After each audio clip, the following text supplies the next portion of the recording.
pleasure to get to introduce Dr. Thomas Dirth. So Dr. Dirth is an assistant professor of psychology at Bemidji State University in Minnesota. He completed his doctoral work at the University of Kansas. And I was actually really surprised to see when preparing this intro that you graduated just a few years ago in 2018. Because your work just speaks just incredible depth way beyond those few years. His research sits between social psychology and disability studies and investigates the ways in which disability and multicultural identities are shaped by and shape their social and political environments. And one of the reasons why I reached out to Dr. Dirth to speak with us today is because this work really speaks to one of the core principles of the MHDI, which is of centering marginalized perspectives as both critical and foundational to building the science of health and well-being. His recent papers on disability social identity outline a conceptualization of how folks with disabilities negotiate the permeability of their identities across different social spaces in order to balance exposure to stigma with the benefits of group identification, which is a framework that really nicely, uniquely captures disability identity, but has so much to offer in terms of theory building across a range of marginalized identities. And personally, I found this framework to be particularly useful in radically reconceptualizing what we mean by social when we talk about the social determinants of health disparities. So please join me in welcoming Dr. Dirth. Please take it away.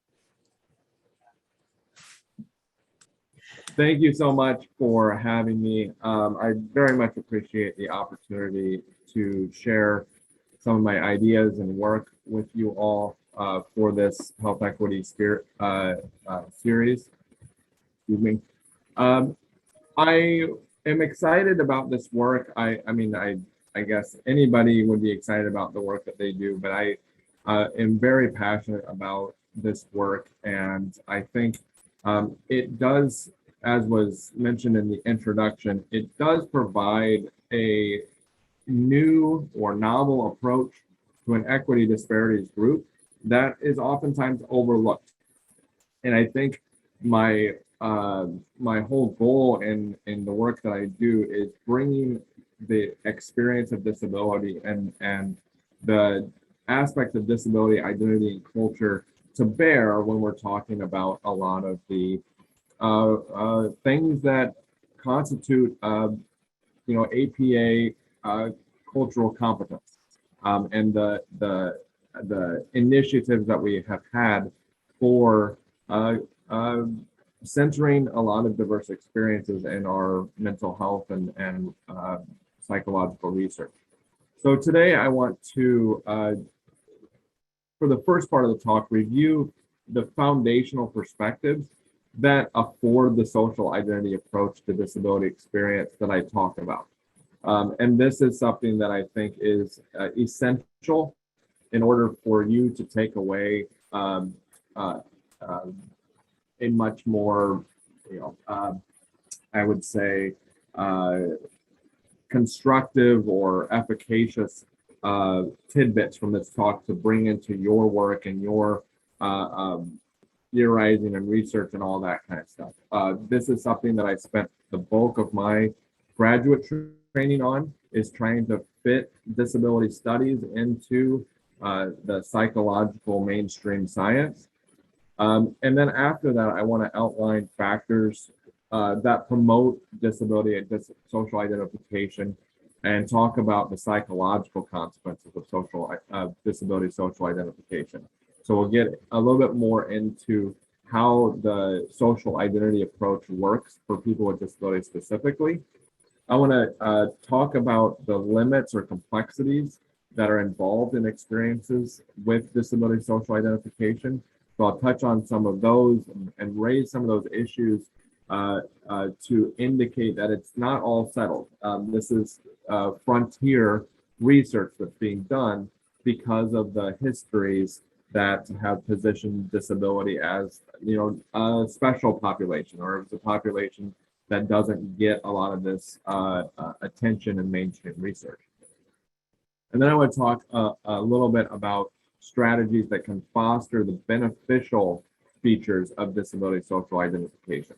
the benefits. And so this is some of the ideas that I have done with a collaborator, Michelle Nario Redmond, in recent chapters that we've worked on. So a little bit about me. I am coming from Bemidji, Minnesota. This is my fourth year here. I graduated in 2018 with my PhD from the University of Kansas. You can see here Paul and Babe. That's the most notable feature of Bemidji, as is the headwaters of the Mississippi. And I do this work as somebody with a physical disability. So I have cerebral palsy, and I've had cerebral palsy since I was an infant. So I have a lifetime of experiences being physically disabled. And it's kind of a testament to some of this work that, or it's, I think, emphasizes more the need of this work, that I didn't know anything about disability culture or disability identity until I was in grad school. So I spent my whole life with a lot of internalized ableism and a lot of feelings of stigma and trying to distance myself from disability before I found these new ideas and these new perspectives. So I think it's also fair in this kind of talk to discuss or outline what is disability in the first place. Because when we're talking about some of these features, disability can be very messy in terms of its definition. And I can remember in a lot of the presentations that I would give to my department at Kansas, that was the first thing that they would talk about, is like, what is disability? Who is disabled? How do we know or operationalize disability? And that, I think, is oftentimes my frustration, is that disability is a lot more difficult to define, or it's difficult to pin down than what we want to make it. And that is okay. That is something that needs to be tolerated if we're going to talk about disability experiences. We can't just put it into a box that is defined by a bureaucratic organization like Social Security or a medical diagnostic criteria. Disability experiences, when we're talking about the social psychological experience, it's not an in or out status. There's a lot more to it. And so, as Izzoni and Freeman talk about, the definition can vary according to purpose. So what is your purpose in doing that work? Is it about deciding, do you need an accommodation? Is it about deciding, do you need employment benefits? Or are we talking about it in terms of a subjective appraisal of, do you see disability as significant to your sense of self? So there's a lot of ways that we can define disability, and so it does vary according to purpose. What we do know is that it's a social category that constitutes between 20 and 25% of the US population, and that it is an experience that can be looked at as a minority group that experiences disparities in a number of valuable life domains. So, for example, unemployment is something that generally people with disabilities face tremendous disparities in. 3 times more likely to live at or below the poverty line, 2 times less likely to graduate from college, and 10 to 20 times more likely to report fair or poor health. And in this case, it's not the case that disability constitutes a poor health in the first place. It's that people with disabilities oftentimes face a disproportionate amount of secondary health conditions that are not directly related to their disability condition. So health disparities is a tremendous disparity, or it's a tremendous has a tremendous impact on people with disabilities beyond just their disability status. We can move in a more specific lens to where is disability being represented in psychology. It's the case that disability also gets relegated to the margins in traditional and even current psychological curriculum and programming. So for example, courses about non-psychiatric disabilities are far less common than courses about psychiatric disabilities. So we don't generally talk about disability outside of, say, abnormal psychology, which is a problem because there's a lot of our students that experience disability that are not quote unquote abnormal psychology. Disability is also presented in more medicalized versus sociocultural analyses. And this is work done by Rosa and colleagues. They did a content analysis of textbooks and courses. Within diversity coverage, for example, in intro to psych textbooks, disability representation is fairly sparse and stereotypical. There's also an underrepresentation of disabled scholars and practitioners. And this is something that is receives less attention to in terms of equity initiatives. So in this sense, we don't oftentimes pay attention to whether or not psychologists are representing people with disabilities in terms of, if I'm a person with a disability going to see a counselor, is that person going to know my experience, or are they going to be getting a outsider's perspective? And so I think that this is a very big issue and something that needs a lot more awareness about is, how are we talking about disability in our curriculum? When it comes to research, generally speaking, as I did a lot of this work, there's probably 4 major areas where disability gets found, and it's not in mainstream journals. It's not in the flagship journals. It is something that is more psychiatric or more related to mental health and illness. It's found in rehabilitation psychology or education psychology, so about remediating disability or about intervening to fix the person. And then in my own area of social psychology, it's more related to attitudes and stigma. So for example, trying to decide why people with disabilities are stigmatized in the first place. So it's a lot of focus on the features of the person, or why people don't like certain features of people with disabilities, which again internalizes or objectifies a lot of people with disabilities as a population that we study in psychology.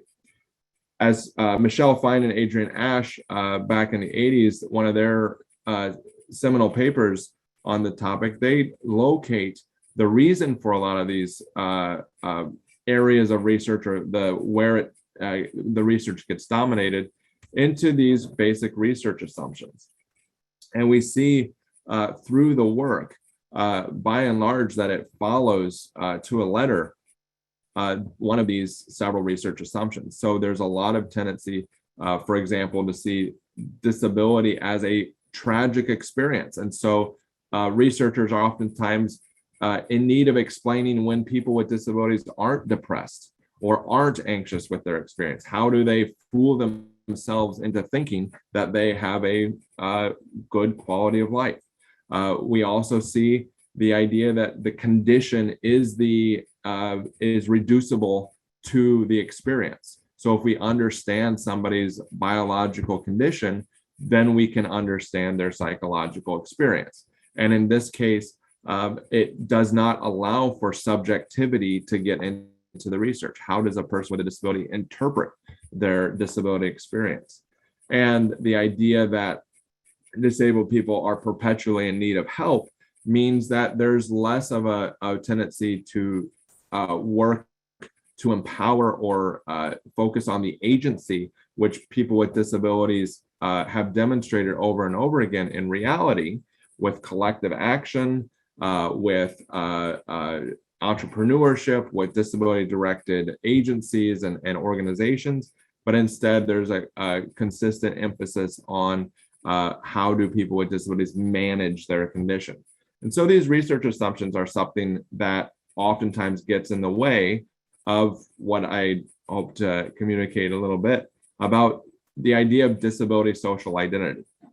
And so we are at that point where there was stagnant research and a lot of stagnant directions in terms of disability. And it wasn't until probably the early 2000s, maybe late 90s, when disability studies became more present in the psychological field. For those of you who don't know, disability studies has its roots in the activism of the 60s and 70s, the disability rights movement. It emerged as a function of more disabled academics entering these spaces where they could determine what their experience was and tell their own stories and write their own narratives. This allowed for different analyses to be presented, and it ultimately led to some reconceptualization of what disability is as an experience. And it borrowed from a lot of the other cultural studies in the sense of focusing on historical trajectories, cultural production, and the political realities, especially in terms of rights-based struggles. We also see that this perspective can be applied across disciplines. So psychology is no different. All it takes is a focus on or the centering of people with disabilities as insiders and experts to their experience. It's the idea that disability experiences cannot be reduced to the diagnosis. So getting away from objectifying people with disabilities as synonymous with their impairments, seeing disabled people as a marginalized politic. So experiencing those equity disparities that other minority groups do. And then to understand the flip side of ability as the construct that needs to be problematized. So in what ways do we make assumptions about ability in the first place that serve to create structures and systems that ultimately oppress people with disabilities? And so challenging those able-bodied systems and policies is a key part of this as well. So in my work, this is something that I have done a lot of, is trying to bridge what the disability studies folks are talking about with what psychologists are talking about, especially within social psychology. And so what I have found, or how I interpret this, is that disability studies can be brought or bridged into psychology through 4 basic analytical frames. And these are the social, the sociopolitical, the affirmative, and the critical. And so what I want to do is set you up to that social identity approach by just touching on social and critical in brief, and then showing how those in combination with the affirmative and sociopolitical allow for the group, the disability group, and all of the psychological benefits, how these allow for that to be studied by psychologists, and also to be enjoyed or to be leveraged by people with disabilities themselves. So we'll start with the social model. And this is something that you've probably heard the most about. The social model of disability is the contrast or the framing that works specifically to contrast the medical model. And so when we think about the traditional stagnant, more oppressive parts of the research paradigm, it's coming from that medical model idea of the objective medical condition, internal to the individual, disability is a problem in need of fixing, and the locus of responsibility is on the person to adjust to society. So what the social model does is pretty much flip all of those in a way that takes the stigmatizing aspects of an impairment and puts them outside of the individual. So thinking about disability as a social construction, disability is external to the individual, something that is added on top of an impairment. The idea that environment and attitudes are the things in need of fixing rather than the person, and the locus of responsibility as being more on society or institutions as being in a better place to adjust to disability rather than the person adjusting to society. And so this idea of the social model as a paradigm shift is something that really was at the heart of the disability rights movement. So to the degree that disability activists could leverage the social model to shape collective action and to motivate this rebellion against the established inaccessible order, was something that disability studies scholars talked about, but they did not necessarily have much evidence to support this. And so initially, what I was trying to do in my work was to test empirically whether or not the social model was having these effects of actually liberating people with disabilities, or to shift the paradigm for non-disabled observers to see the systemic impacts of disability oppression in the first place. So in work that I did with Nyla Branscombe in 2017 and 2019, I created a manipulation where I primed people with either the social model or the medical model based on the content that you saw in the last slide. And with the hypothesis that the social model is going to sensitize non-disabled observers to systemic discrimination in the first place. So this idea that that the way that things are is unfortunate and just the way that it is, and we can't do anything about it, is not inevitable. That's something that's coming from that medical model focus.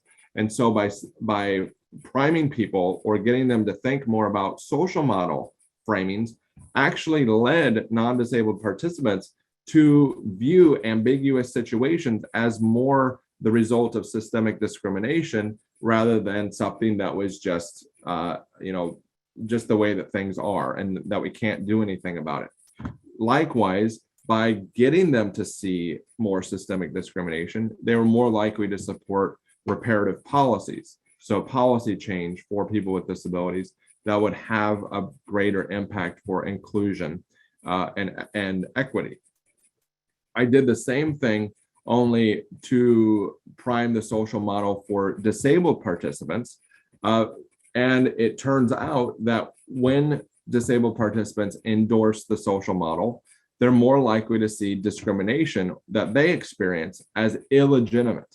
And this is a huge deal, especially when we're talking about social identity and creating more collective action or collective action intentions, is the idea that people can see a potential different world, and they can see the treatment that they receive as not okay and illegitimate, as opposed to saying, I get that people can't change, and so it's my responsibility or it's my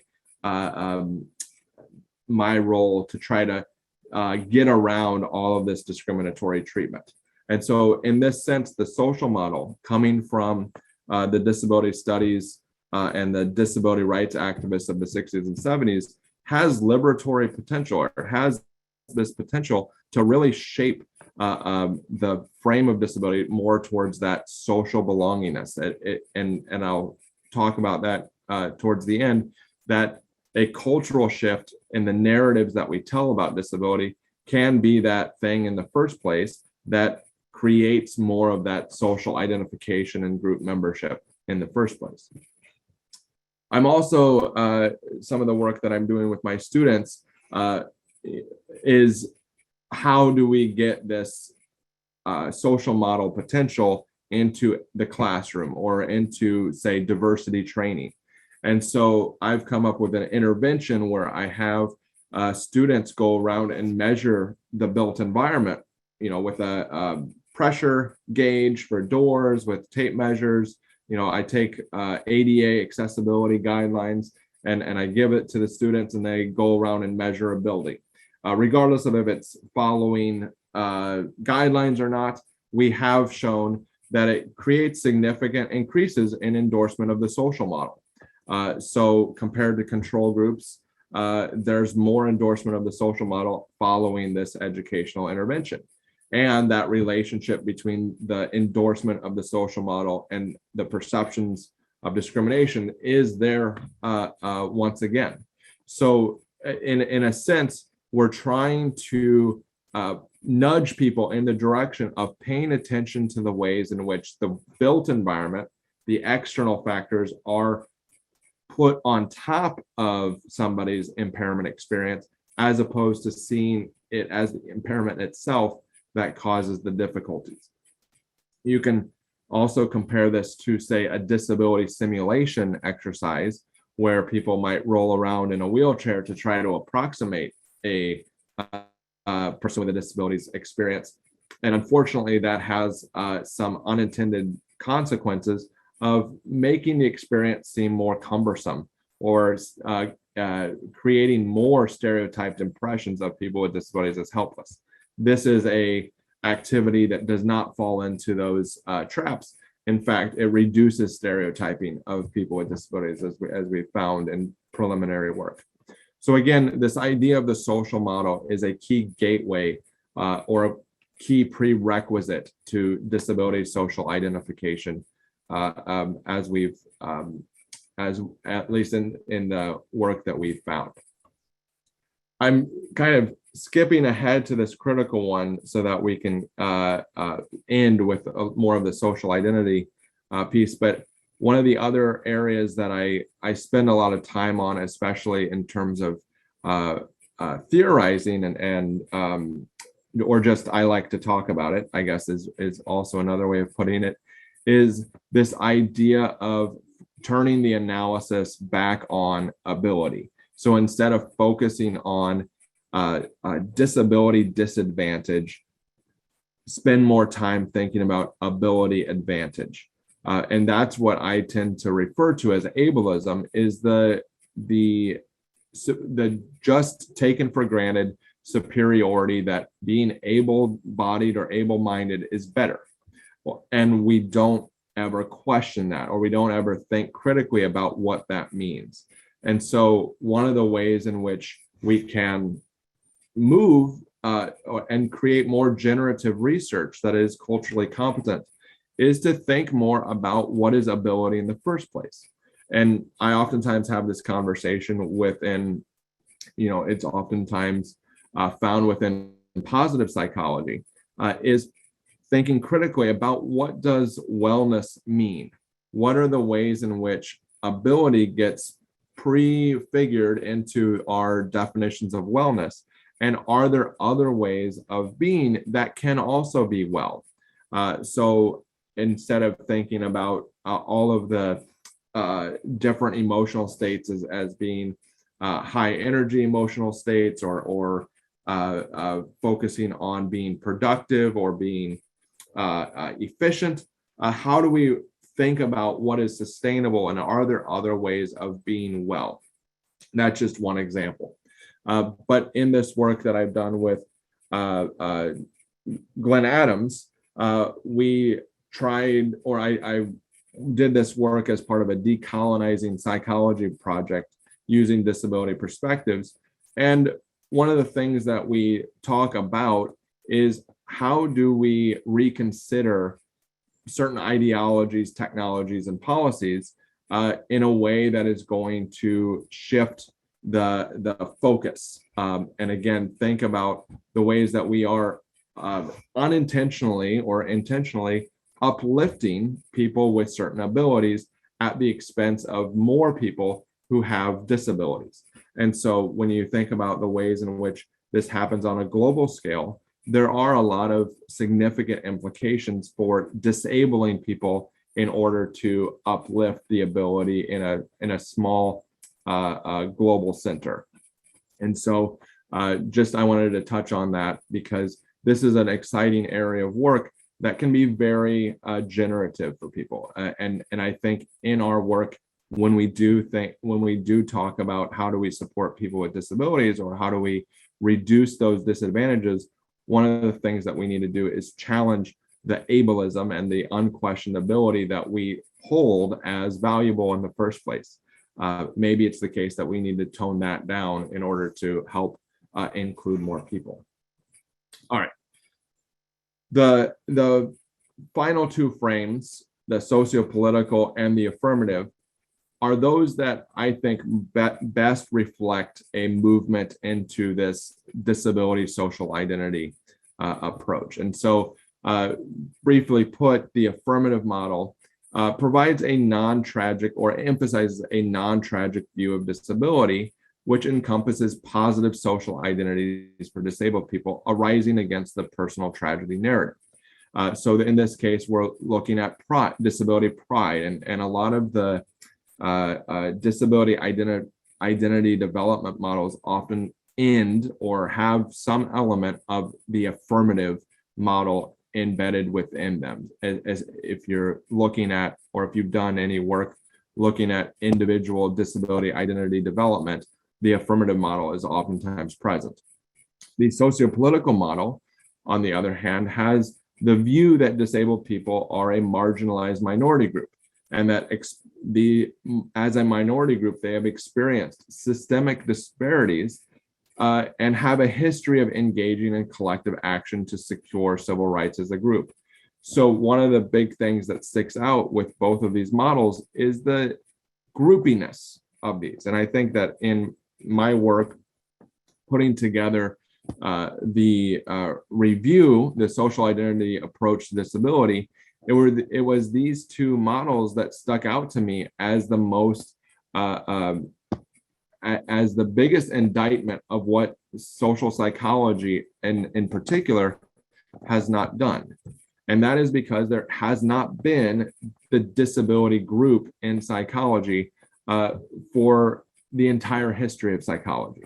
In fact, going back to Roger Barker in 1948, he indicates in one of the conclusion paragraphs of what was supposed to be a very progressive direction for disability research, that there is no sense a member or that a disabled person is in no sense a member of a real sociological or a psychological group deriving from his physique, and that he is almost inevitably an isolated individual who must meet the limitations which his underprivileged status imposes without the possibility of group support.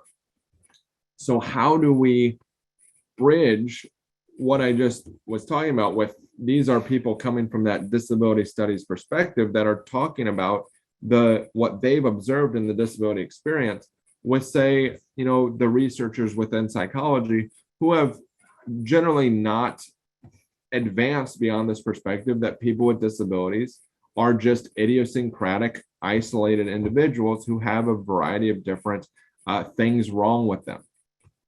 And so what the social identity approach to disability does is it combines, or it bridges, those disability studies perspectives to the social identity approach, which is actually talking in similar terms as the disability studies scholars, just not about disability.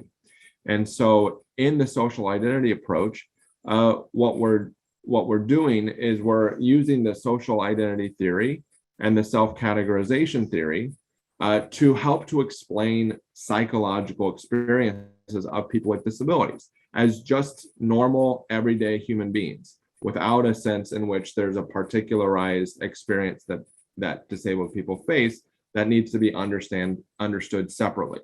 The social identity theory, just to kind of give you a refresher in case you are less familiar, assumes that a person's sense of self is partially derived from group memberships. So our sense of self is not just all personal.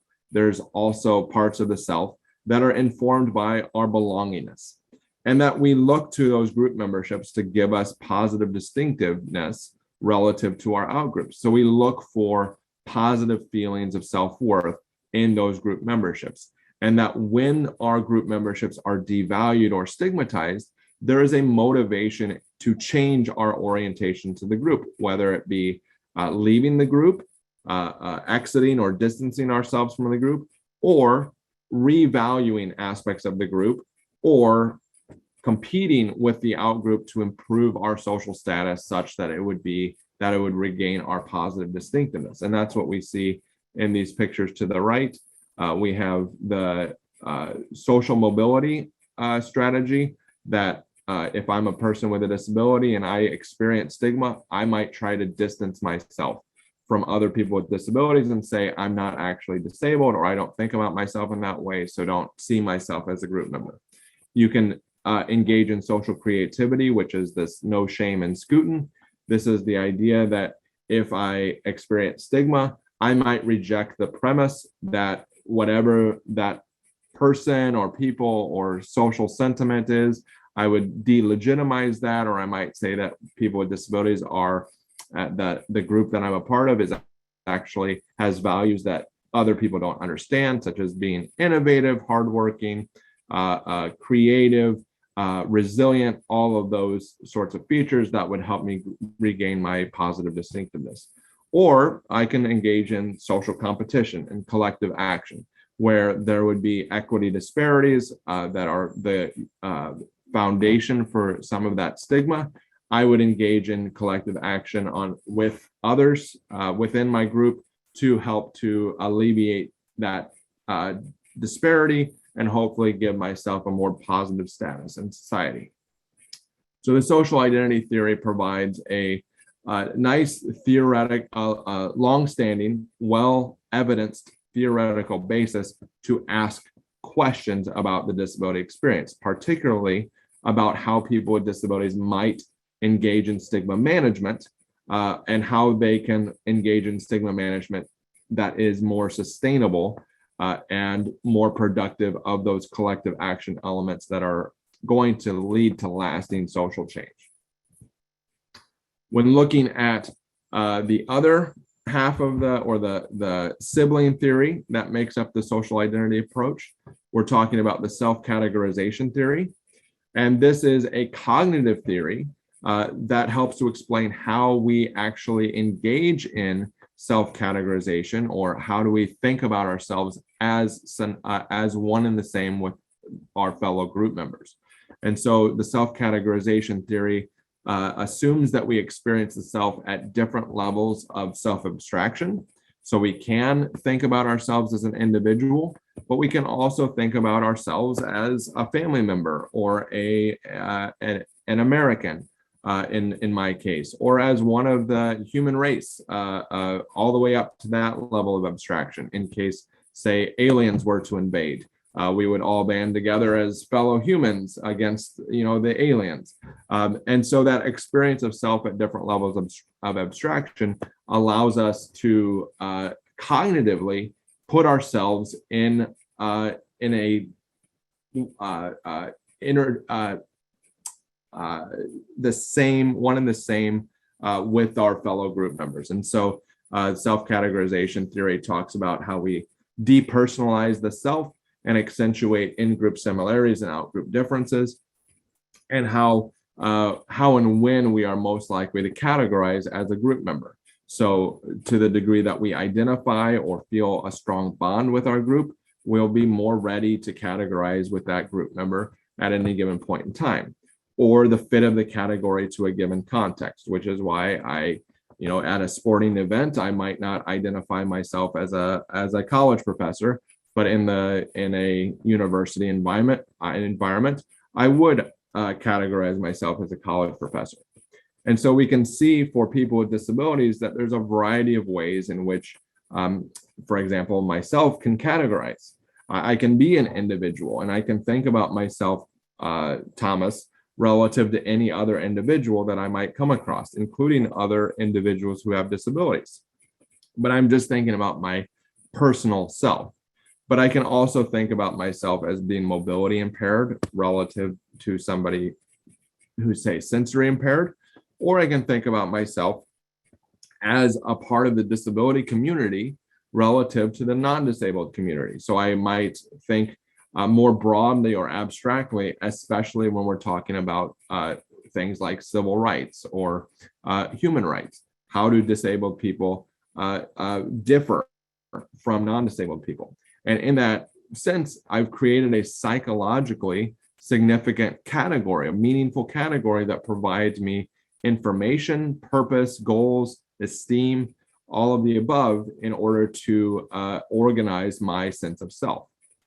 And again, this is happening. This is a theory that has been applied to nearly everybody except people with disabilities. And so I think that this is a very generative theory, well evidenced, that can help to guide research in this area in a way that emphasizes the group and leverages the power of the group in order to create more sustainably healthy psychological outcomes. So when we're talking about disability social identity specifically, how that is being defined is the perception that group membership in the disability group is central to one's self-concept, together with positive emotions about that group's membership. Okay, we can think about that as it's important to me, and I also feel good about it. There's also in some cases, we might add a sense of solidarity with other people or a sense of shared experience with other people in the group. But ultimately, this recognition and acceptance of disability as a group membership becomes incorporated as part of one's self-definition.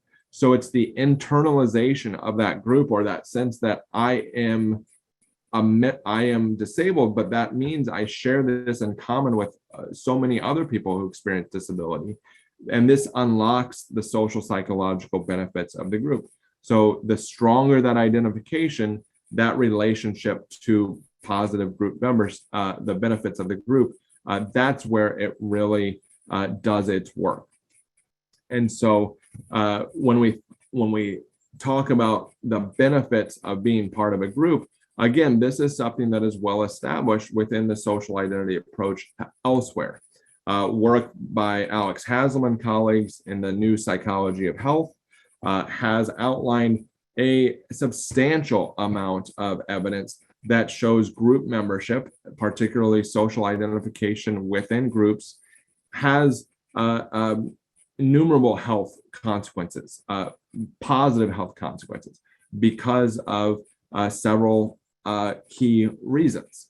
It leads to more self-knowledge, more information about who you are, and that communication that exists within those groups, the deliberation and negotiation of that group membership, as being a foundational premise of what is essentially existential security. We know more about ourselves. We fill in the gaps in terms of what is our purpose, what is our meaning of who we are. And so for people with disabilities, that self-knowledge piece is something that oftentimes is underappreciated. People with disabilities don't know about how to be disabled except from what they get from doctors or oftentimes public media, popular media that presents it in those stereotypical ways. So that group membership with that self-knowledge can be a key piece. We also see the benefits of the group in terms of goal achievement. So, and this is not just something that is, thinking about collective action goals or broader social change goals, but more in the sense of how do we set our goals and what is an achievable goal? Groups help to provide support and information and even a sense of resiliency in the face of the personal goal achievements. And when our personal goals align with more of our group goals, there's a positive attitude that is created towards the group beyond what people might start with.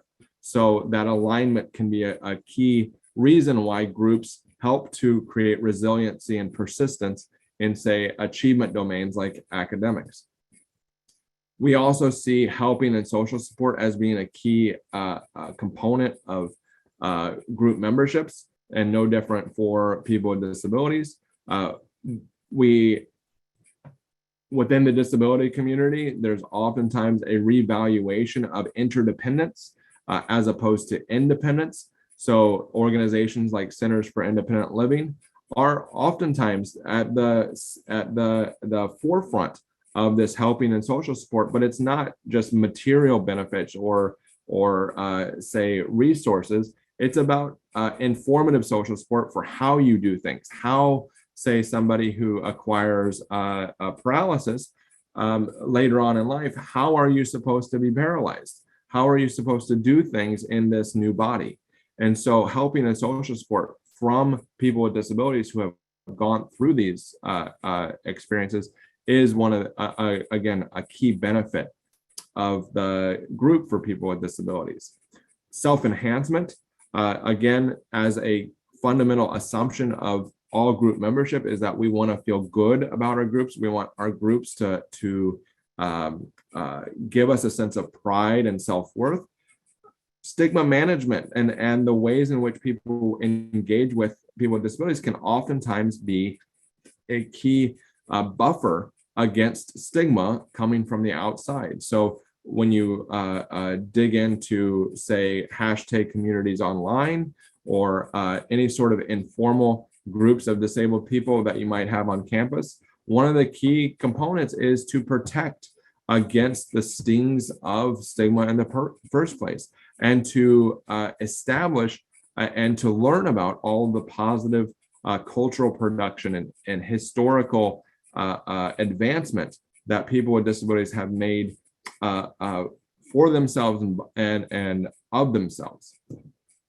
And then finally, related to that, social change, changing inequities and oppression and oppressive systems never happens alone. And so the most untapped potential, I think, of our psychological research has been the ignorance which has been paid to people with disabilities banding together and building coalitions in order to make substantial social change, to push forward the Rehabilitation Act of 1979 and the Americans with Disabilities Act, and secure healthcare for all in the 2000s. And so this idea of social change happening by accident is, it needs to be understood as a profound psychological process by which people with disabilities socially identify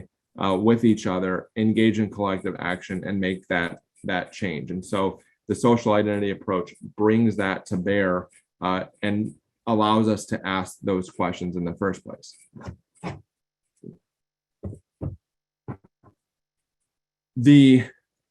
Those psychological benefits are not just theoretical. We do see this in a variety of empirical results across the last, I would say, 10 years or so.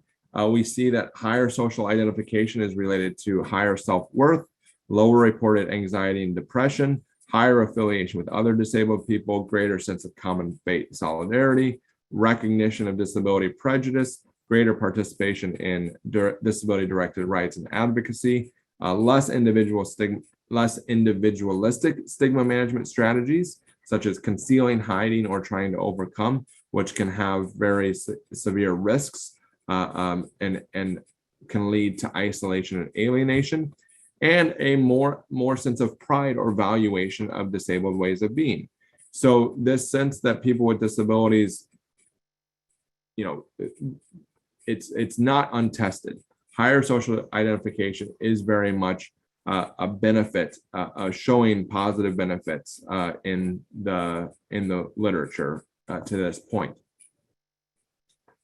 To the degree that people with disabilities have a variety of different factors going their way, these do appear to be predictors in terms of who is most likely to identify as a person with disability or as a disability group member. It tends to be the case that longer experiences, especially those with congenital disabilities, are more likely to identify or have stronger disability social identity. The severity of the condition is also positively related to disability social identity. So to the degree that somebody can't exit the group or can't easily hide or conceal their disability, that leads to more social identification, more experiences with stigma. So the pervasiveness of stigma is a positive related, as is the endorsement of the social model, indicating that to the degree that someone has knowledge or has a kind of a background or has a sense of cultural connection to the disability community, the more likely they are to have that disability social identification. And it tends to be the case that younger people, especially those who are younger and have acquired disabilities, report less solidarity and affiliation with other people with disabilities. So what this tells us is already that by using the social identity approach, you can ask questions about what are the barriers or what are the things that might get in the way of people with disabilities tapping into social identity. And not to say that there aren't other ways of being disabled, but this is something that can be have tremendous potential for psychological health and well-being for people with disabilities.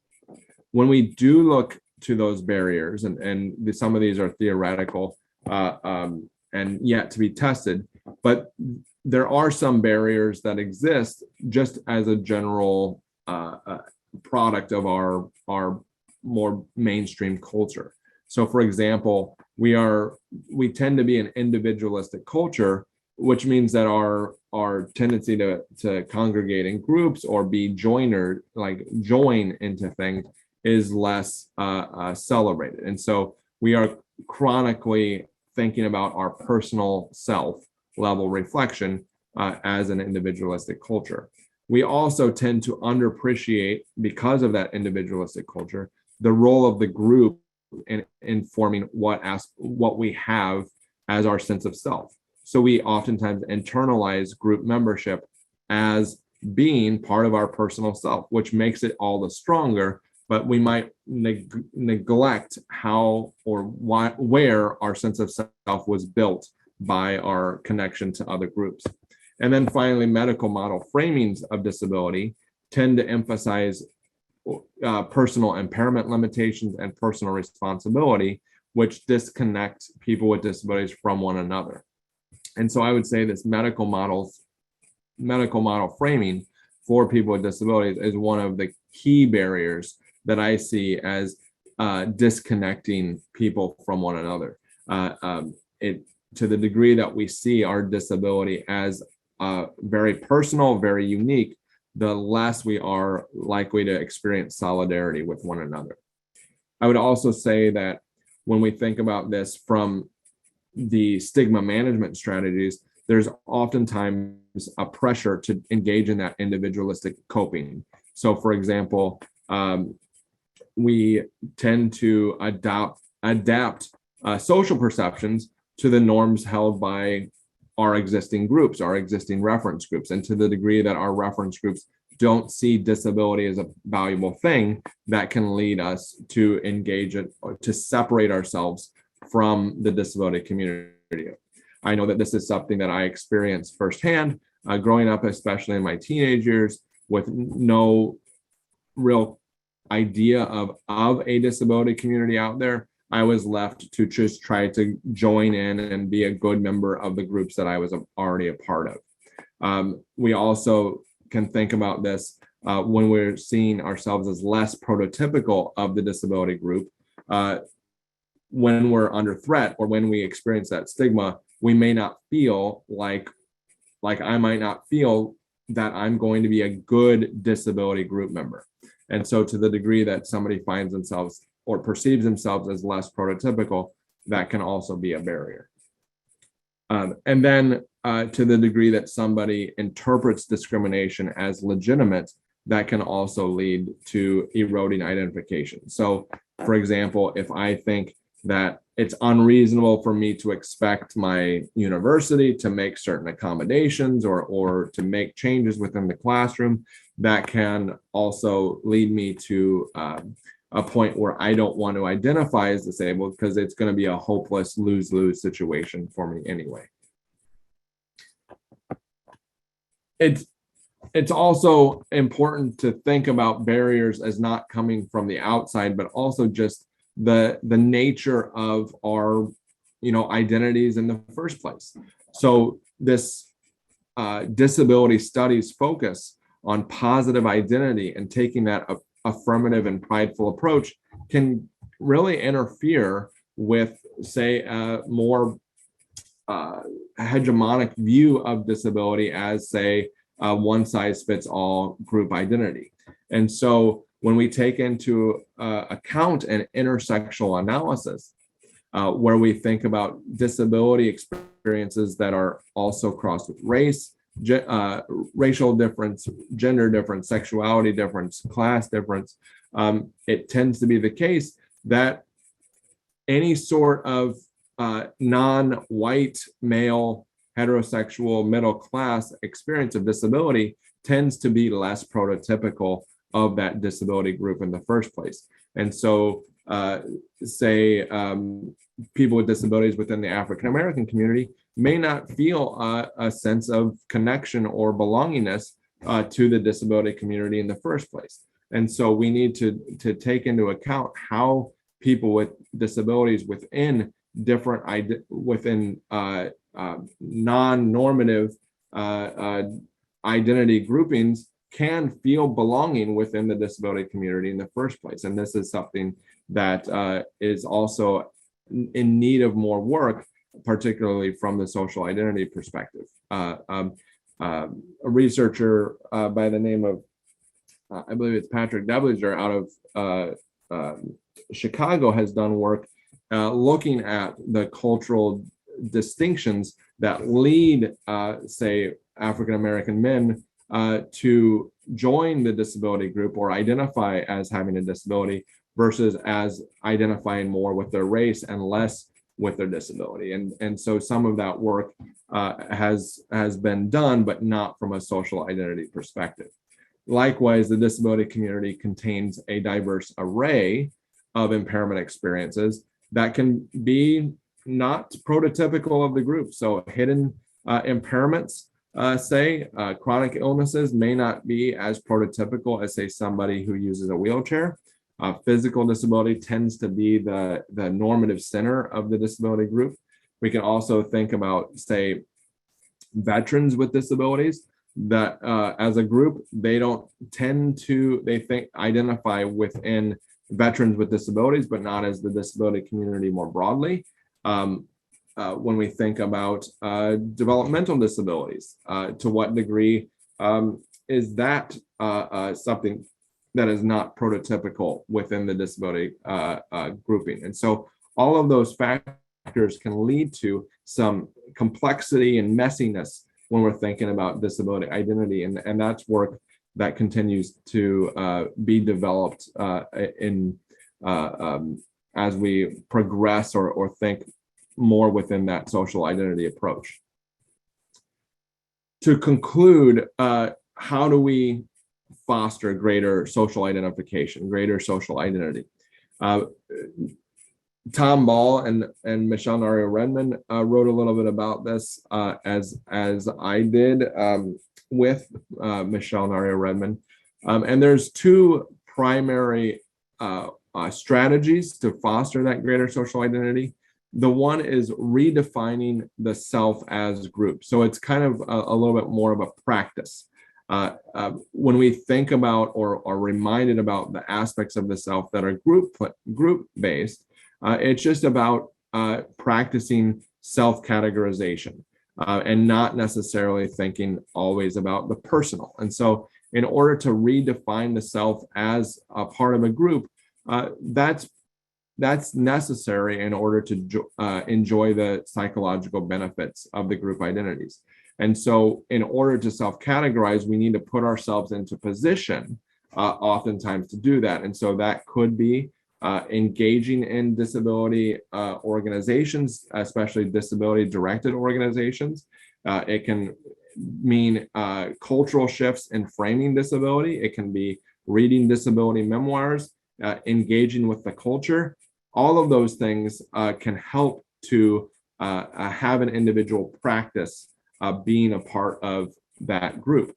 More generally, or as a more formal intervention, Haslam and colleagues developed this Groups for Health intervention, not applied to people with disabilities, but more within clinical settings, to have people map out what are their existing group memberships and how do they interrelate to one another, so that somebody can see the ways in which they are connected to their local community or their reference groups, or maybe are disconnected. And are there ways in which those groups are in conflict with one another, and they create tension and stress that is coming from ways that they don't fully understand. So applying this to people with disabilities could help people reflect on and scaffold those potential group memberships that impact their experiences, and focusing on connections and compatibilities of the group, to the degree that some groups may be toxic for their disability identity. That may be something that they need to think about as maybe contributing to greater stress from stigma and other sorts of lacking inclusion. There's also the potential to increase mindfulness of the ways that disability community gets built in creative and often invisible ways. So again, social media communities or other kinds of local communities that may bring people with disabilities together, and thinking about advocacy that can help include more people with disabilities into existing groups. All of those things can be opportunities for people with disabilities to redefine the self, maybe in more of those group terms, and feel a sense of solidarity, even across distances with other people with disabilities. Finally, fostering collective action intentions is another great way of generating social identification.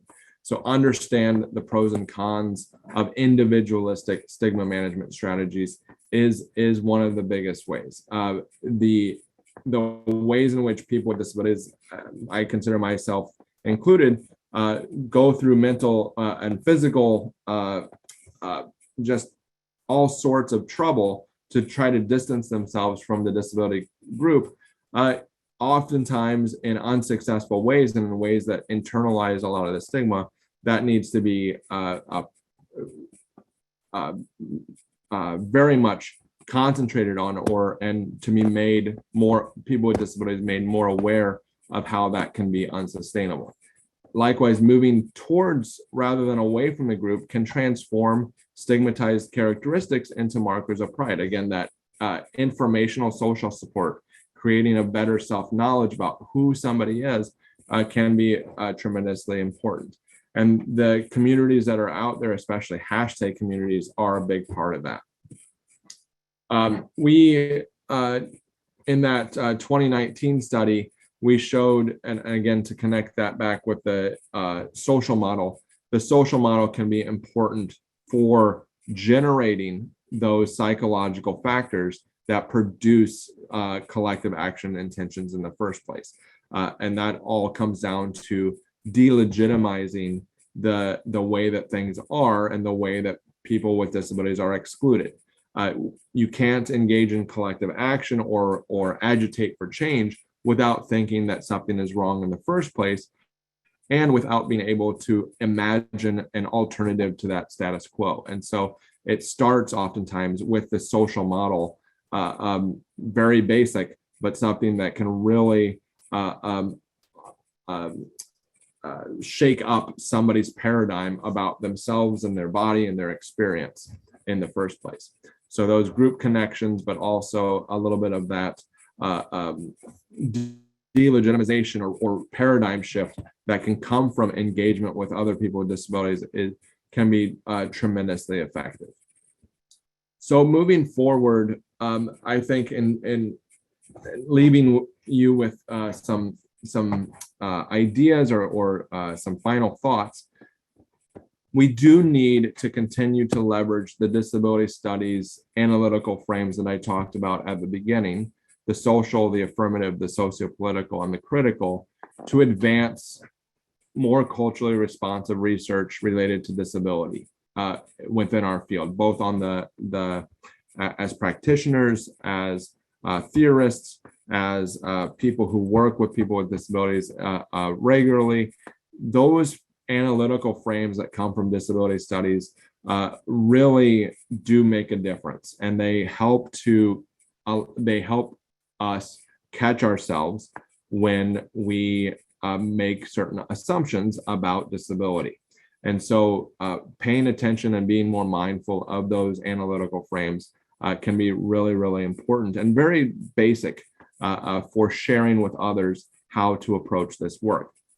Likewise, social identity approach can provide a much needed conduit for capturing the true reality of disability, which is dynamic and attentive to insider informed experiences.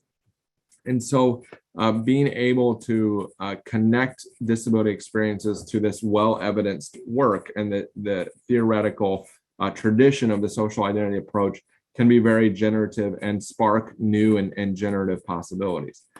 Questions do still remain about how disabled people navigate and negotiate group membership, considering all of the complexities and the challenges that they've had to endure and think about.